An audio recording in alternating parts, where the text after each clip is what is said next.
കുന്നംകുളത്തെ വീട്ടമ്മയുടെ കൊലപാതകം ആസൂത്രിതമെന്ന് കണ്ടെത്തൽ. പ്രതിയായ സഹോദരി ഭർത്താവ് കണ്ണനെത്തിയത് ആയുധവുമായിട്ടായിരുന്നു. വീടിന് സമീപത്ത് പതിയിരുന്ന പ്രതി സിന്ധുവിന്റെ ഭർത്താവ് കടയിലേക്ക് പോയപ്പോൾ വീട്ടിൽ കയറി ആക്രമിക്കുകയായിരുന്നു. കൊലയ്ക്ക് ശേഷം സിന്ധുവിന്റെ കഴുത്തിലെ 6 പവൻ മാലയും 6 വളകളുമാണ് പ്രതി കവർന്നത്. വിശദാംശങ്ങളുമായി ആയിഷത്തുൽ ഷംന ചേരുന്നു.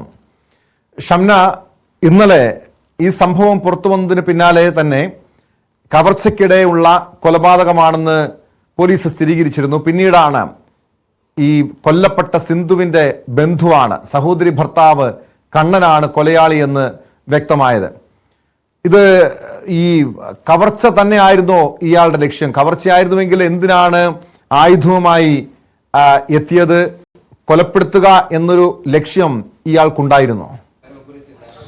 ടോം, വളരെ ആസൂത്രിതമായ ഒരു കവർച്ചാ ശ്രമം എന്ന് വേണം മനസ്സിലാക്കാൻ. കാരണം ഈ പ്രതി ഇന്നലെ വൈകിട്ട് 6 മണി കഴിഞ്ഞതിന് ശേഷം ഈ സിന്ധുവിൻ്റെ വീടിന് സമീപത്ത് എത്തുകയും സിന്ധുവിൻ്റെ ഭർത്താവ് പുറത്തിറങ്ങുന്നത് വരെ അവിടെ വീടിന് സമീപത്ത് പതിയിരിക്കുകയും ചെയ്തു. അതിനുശേഷം 7 മണിക്ക് ശേഷമാണ് ഈ കൊലപാതകം നടക്കുന്നത്. അത് സിന്ധുവിൻ്റെ ഭർത്താവ് പുറത്തു പോയതിന് ശേഷം ഈ പ്രതി വീട്ടിലേക്ക് അതിക്രമിച്ചു കയറി ആദ്യം ആക്രമിക്കുകയായിരുന്നു. അത് തീർച്ചയായും ഒരു കവർച്ചാ ശ്രമം എന്ന് വേണം തന്നെയാണ് മനസ്സിലാക്കുന്നത്. കാരണം ഈ പ്രതിക്ക് വളരെ വലിയ സാമ്പത്തിക പ്രശ്നങ്ങൾ ഉണ്ടായിരുന്നു. ഇയാൾ പലരിൽ നിന്നായി ലക്ഷങ്ങളുടെ കടബാധ്യത ഉണ്ടായിരുന്നു.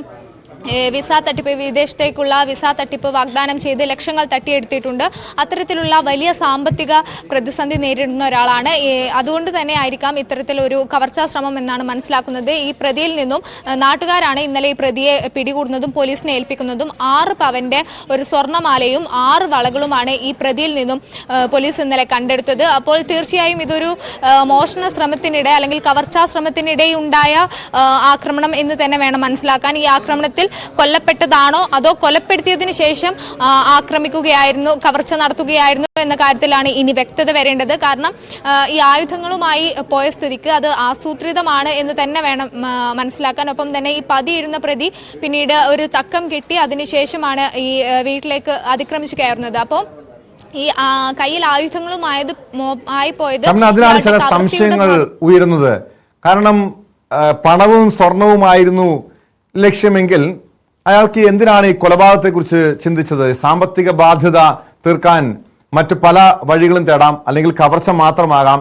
ഇവിടെ കവർച്ചയ്ക്ക് പുറമെ കൊലപാതകം കൂടി നടത്തിയതാണ് സംശയങ്ങൾക്ക് കാരണമാകുന്നത്.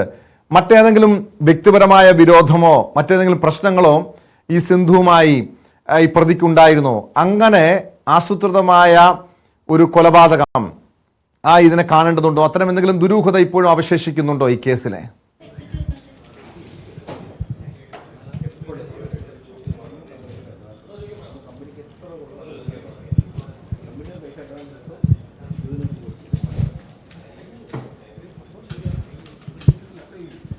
ഷംന, ഈ കേസിൽ എന്തെങ്കിലും ദുരൂഹതയുണ്ടോ? കാരണം മോഷണമായിരുന്നു, പണവും സ്വർണവുമായിരുന്നു ലക്ഷ്യമെങ്കിൽ എന്തിനാണ് ഈ ഒരു കൊലപാതകം നടത്തിയത് എന്നൊരു ചോദ്യം ഉയരുന്നുണ്ട്. മറ്റേതെങ്കിലും വ്യക്തിപരമായ വിരോധം ഈ പ്രതി കണ്ണന് ഈ സിന്ധുവുമായിട്ടുണ്ടായിരുന്നോ? ടോം, നിലവിൽ അത് സംബന്ധിച്ച വിവരങ്ങളൊന്നും പുറത്തു വന്നിട്ടില്ല. ആ കാര്യത്തിൽ ഇനി കൂടുതൽ വ്യക്തത വരേണ്ടതുണ്ട്. കാരണം ഈ കവർച്ചയ്ക്കിടെ ഒരു ആക്രമണം നടത്തി അതിൽ സംഭവിച്ചു പോയ കൊലപാതകമാണോ, അല്ലെങ്കിൽ അതിൽ ആ ഒരു ആക്രമണത്തിനിടയിൽ കൊലപാതകം സംഭവിക്കുകയായിരുന്നോ, അതോ ആസൂത്രിതമായി മുൻകൂട്ടി ഇയാൾ പ്ലാൻ ചെയ്ത് കൊലപ്പെടുത്തുകയായിരുന്നു എന്ന കാര്യത്തിലാണ് ഇനി വ്യക്തത വരേണ്ടത്. എന്തായാലും സംഭവത്തിൽ ഊർജിതമായി തന്നെ പോലീസ് അന്വേഷണം ആരംഭിച്ചിട്ടുണ്ട്. ഇയാളുടെ മൊഴിയെടുപ്പും മറ്റ് തെളിവെടുപ്പ് അടക്കമുള്ള കാര്യങ്ങളിലേക്കൊക്കെ കടക്കുന്നുണ്ട്. എന്തായാലും ഈ കണ്ണൻ എന്ന പ്രതി ഈ സിന്ധുവിന്റെ സഹോദരിയുടെ ഭർത്താവാണ്. ഇയാൾക്ക് വലിയ രീതിയിലുള്ള സാമ്പത്തിക കടങ്ങളും മറ്റ് ബാധ്യതകളും ഉണ്ടായിരുന്നു. ഇതോടെയാണ് ഇയാൾ മോഷണത്തിനായി ഇറങ്ങുന്നത്. ഈ മോഷണ ശ്രമത്തിനിടെയാണ് ആസൂത്രിതമായ ഒരു കവർച്ചയായിരുന്നു. അതിനിടെയാണ് ഈ കൊലപാതകം എന്ന രീതിയിലാണ് ഇപ്പോൾ പോലീസ് വ്യക്തമാക്കുന്നത്. ടോം, വ്യക്തമാണ്. ആയിഷത്തുൽ ഷംനയാണ് വിവരങ്ങൾ നൽകിയത്. കുന്നംകുളത്തെ വീട്ടമ്മയുടെ കൊലപാതകം ആസൂത്രിതമെന്നാണ് പോലീസ് നൽകുന്ന വിവരങ്ങൾ.